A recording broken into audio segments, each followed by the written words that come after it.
Praise God for the opportunity na makausap kayong lahat, mga kababayan natin sa Luzon, Visayas, Mindanao. Mahal natin mga OFWs, ang ating mga bayani na nasa buong mundo. Ngayong tanghali, alam kong inaabangan nyo na po yung impeachment. But let's start on a hopeful note. Let's start na medyo mas unifying at mas masaya.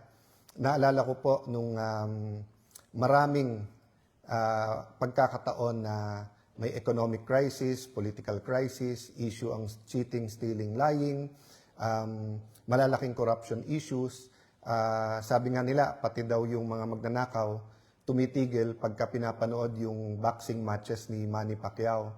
So yesterday, at least dun sa mga may access, ay tumigil din po ang mundo para bantayan po ang ating Filipina superstar na si Alex sa laban niya, and pinakita po talaga niya na yung fighting spirit po at saka yung chase after your dreams at yung ibig sabihin ng hope, no? Let me talk a little bit about the biblical concept of hope. Kasi sa English, pag sinabing hope, and I'm basically listening to Tim Keller, his lecture on Galatians and identity, and also kay Max Lucado dun sa Facing Your Giants. At sinasabi nga nila, and many preachers have said this, no, na kung titignan mo yung Hebrew at saka Greek word for hope, eto'y total assurance. Hindi katulad po sa English na pag sinabing, Alan, magkikita ba tayo next week? I hope so. Alan, sigurado ba yung 2/3, 16? We hope so. Alam mo naman yung kabila. So, yung hope pag ginamit po sa English can be very powerful, but it can also mean na I'm not that sure, di ba? Unlike pag tinignan mo yung Greek word at yung paggamit nito sa Hebrew culture na ang sinasabi total assurance. Yung isang pastor nga po sa CCF Alabang, ang ginamit niya yung rope na parang nakatali-tali na ganung katibay yung hope, no? So I'd like to start out with that note that whatever's happening in our country, especially for young people, di ba, yung violence na naganap recently,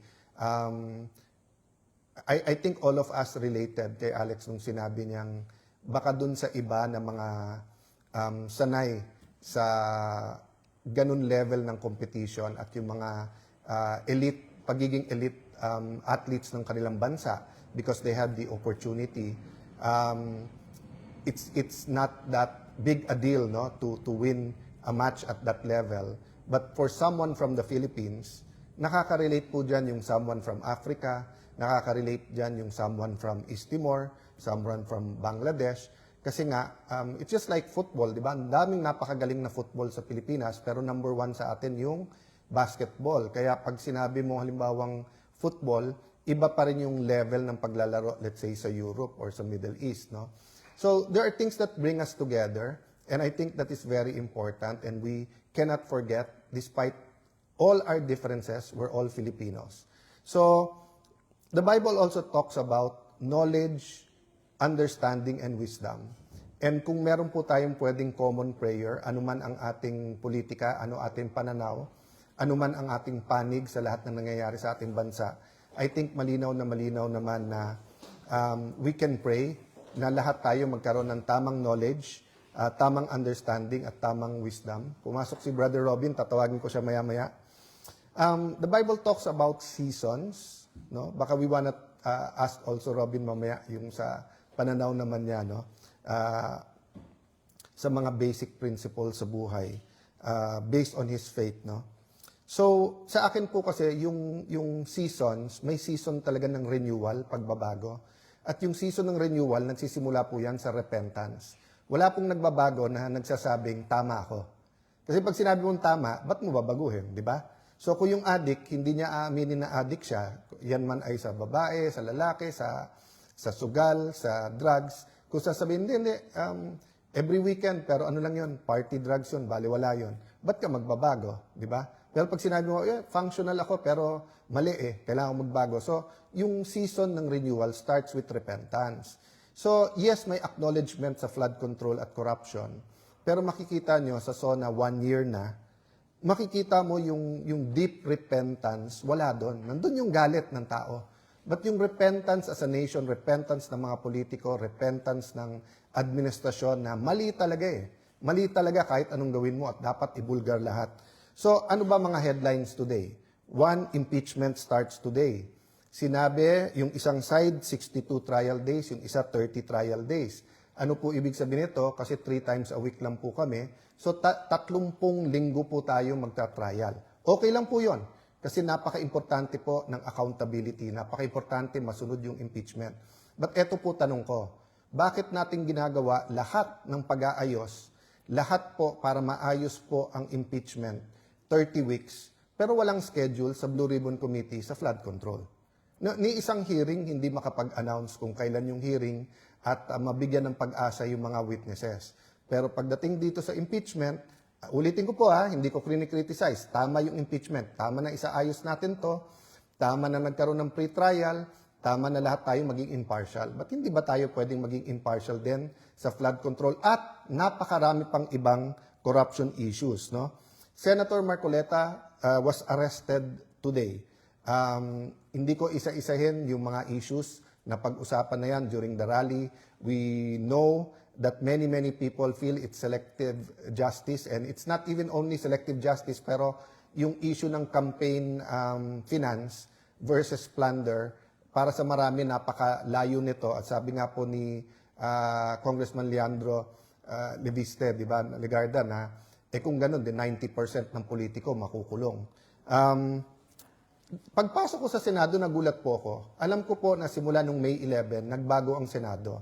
Talagang naging under attack, naging under siege, talagang nag-attempt ang Malacanang na makontrol ang Senado. Pero nagulat po ako kasi yung Senado is usually just like the House of Representatives, a house of a people.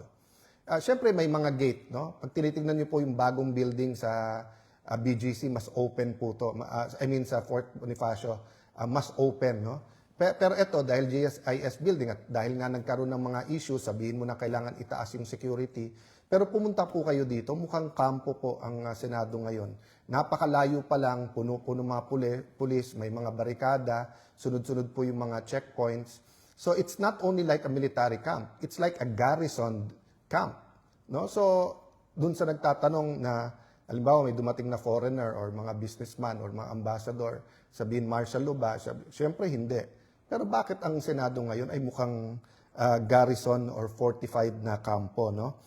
So, beneath all of this, there is a creeping economic crisis. Marami sa malilit natin mga negosyo ay may problema. So, on one hand, maganda na tinaas yung sahod, and I'm in favor naman na taas yung sahod.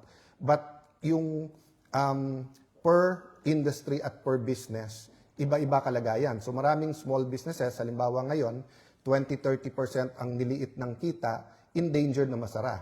So tumaas nga sweldo, nagsara naman. And dahil ang focus ng gobyerno ay nasa impeachment, wala dun sa anti-corruption, wala dun sa ekonomiya, mukhang creeping na palaki itong economic crisis na wag naman sana. In the meantime, may padating na super bagyo. In the meantime, mayroon na strong or super El Nino. In the meantime, alam natin bagyuhin tayo. Nag-alboruto yung iba nating mga bulkan. So, we have to read the season. So, guys, ang sasabihin ko lang, common sense, in prayer, in knowledge, read between the lines sa pag-aresto kay Senator Marcoleta. Iilan na lang po kami dito. So, paano po nangyari na sa dami ng lumalaban, ang parati pong may kasalanan parate, yung lumaban or yung gustong lumabas yung totoo, no? So, I would dare say there's also a crisis of confidence. A crisis of confidence is not only in the administration but in all politicians. Anong problema nito? Ang makikinabang lang po dito yung extreme left at yung extreme right or yung komunista at yung pasista. Kasi sila po yung mga lumalaban na mali ang buong sistema at sila po ang mga kalaban ng democracy. So, regardless of our politics, we have to fight for democracy, for our democratic rights. And democratic rights, may freedom po talaga yan to speak out. May freedom po talaga yan na labanan ang corruption. Ang problema, pag nagagamit na yung mga legal institutions at system, humihina po tayo. I'm comforted by the verse I read this morning that the light shines on the darkness and the darkness has not overcome it. Alam mo, habang binabasa ko to, sunod-sunod na yung text na huhulin na si Senator Marcoleta, nandun na sa Sandigan Bayan, Yun, dadalhin na sa payatas and everything. And we're all human eh. So parang nakakawala ng pag-asa, di ba? Yung parang magsa-start ka ng impeachment, ilan na lang kaming abogado dito sa Senado, narinig na natin na pabababain nila yung numero para imbis na 16 to convict, maging 14 o 13. So let's see kung may argument pa yan o wala. Tapos biglang isa na namang kasama mo. And then meron pong mga nagpapalutang, may 2, 3 pa. So makikita nyo mga kababayan, I don't need to keep explaining that. Common sense and read between the lines na lang po tayo. This is our democracy. It's not my democracy. It's not Robin's democracy. It's not the majority's democracy. It's not Amy Marcos or Bongbong Marcos or the Aquinos democracy. It's our democracy. Lahat ng Pilipino. And if we don't do much more about it, pag hindi tayo naging aktivista at kumilos, kung hindi po tayo lumaban, magiging biktima po ang ating demokrasya. So while I'm asking Brother Robin to join us sandali, can I read to you ulit yung preamble ng ating Constitution? Kasi napakaganda nito eh. Pag binasa niyo po to, ito po, magkakaisa tayo na ito ang gusto nating klaseng Pilipinas. We, the sovereign Filipino people, imploring the aid of Almighty God in order to build a just and humane society and establish a government that shall embody our ideals and aspirations, promote the common good, conserve and develop our patrimony, and secure to ourselves, our posterity, the blessings of independence and democracy. Tingnan niyo po ito the blessings of independence and democracy under the rule of law and a regime of truth, justice, freedom, love, equality, and peace. Do ordain and promulgate this Constitution. So yun po ang pakiusap ko ngayong hapon na to. Paglaban natin ang konstitusyon ng ating bansa. Paglaban po natin katotohanan, labanan natin corruption. Let's not fight each other. Let's fight corruption. Let's debate kung ano yung tama sa konstitusyon. But let's fight for the Constitution. Brother Robin, alika sandali. So usually po, nag-gather po ang minority bago mag-session. Pero ang impeachment naman po, hindi majority at minority. Alaikum assalam, brother. So, brother, mga kababayan natin. Assalamualaikum po. Magandang hapon po sa inyong lahat. Ito po ang, alam nyo, ako po'y estudyante ng kasaysayan. Ito po mga nangyayari sa atin ngayon. Ito po parang napaka-gifted po nating lahat. Dahil nangyayari lahat sa harapan natin ng isang araw, ito po yung magiging kasaysayan at maisusulat sa lahat ng talaan. At tayo po ay saksi sa mga nangyayari. Kaya ako po ay sumasang-ayon sa sinabi ng aming Senate President ng Taong Bayan, Alan Peter Cayetano, na maging mamatsyag po tayo at wag po tayong parelax-relax lang na parang walang nangyayari.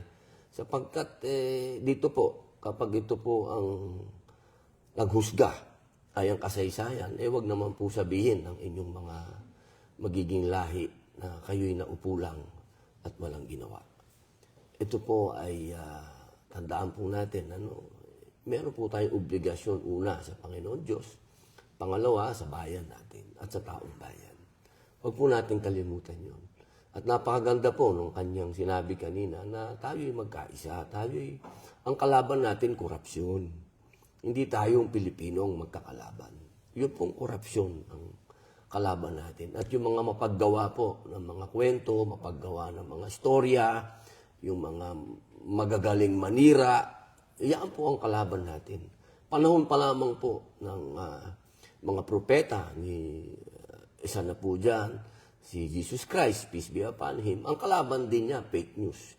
Sabi nga po dati, ang una daw na gumawa ng fake news si Satanas. Totoo po yun, hindi ba? Kaya dito po sa pagkakataong ito, dapat alam natin kung sino ang kakampi natin. Doon ba tayo sa katotohanan o doon tayo sa fake news? Yun lamang po. Maraming salamat po. So, in behalf ng buong grupo at ni Brother Robin, so addressing ourselves to Christians, Muslims, mga kapatid sa Iglesia ni Cristo, mga Buddhist, mga hindi naniniwala sa mga spiritual, lahat pa rin tayo Pilipino pa rin, bansa pa rin natin to.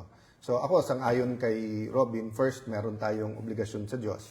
Pero regardless ng paniniwala natin sa Diyos, which is of course most important to us, yung responsibility natin to each other. So paumanhin lang po sa Senate Media, alam kong gusto niyo magtanong about yung pagtanggal kay General Mao. Sasagot na rin kami ni Senator Robin dun sa obstruction of justice. Linilinaw ko po yung buong grupo, we obstruct injustice. Guilty po kami of obstruction of injustice. Yung obstruction po, pangaharang, hindi po namin hinaharang ang hustisya. Ang hinaharang po namin, yung pong kawalan ng hustisya or injustice. So, paumanin lang sa Senate Media, let's focus on the impeachment today. And in the next few days, kasi Monday to Wednesday yung impeachment, para lang pong mabigyan din po namin yung ng substantive na laman yung aming sinumpaan na impartial justice. Having said that, the other issues will go on, and meron naman tayong Thursday, Friday, Saturday during the week, no? At yun, ulit-ulitin po namin. Pwede naman po natin isabay na magkaroon po ng investigasyon sa flood control, sa iba pang DPWH projects, sa corruption sa ating bansa, maging anong ahensya man yan, yung pong mga pang-aapi sa ating mga kababayan, pwedeng ituloy-tuloy po lahat yan. We cannot stop. Hindi one issue nation tayo. Thank you, Brother Robin. At hintayin natin mga kasama natin kung dadaan pa o doon na magkikita-kita. Bantayan niyo po yung impeachment at don't forget, mamaya panoorin niyo po ulit yung laban. I think ang Gilas din, may laban din. So, magkaisa din po tayo at least sa sports po at sa ating mga heroes. No?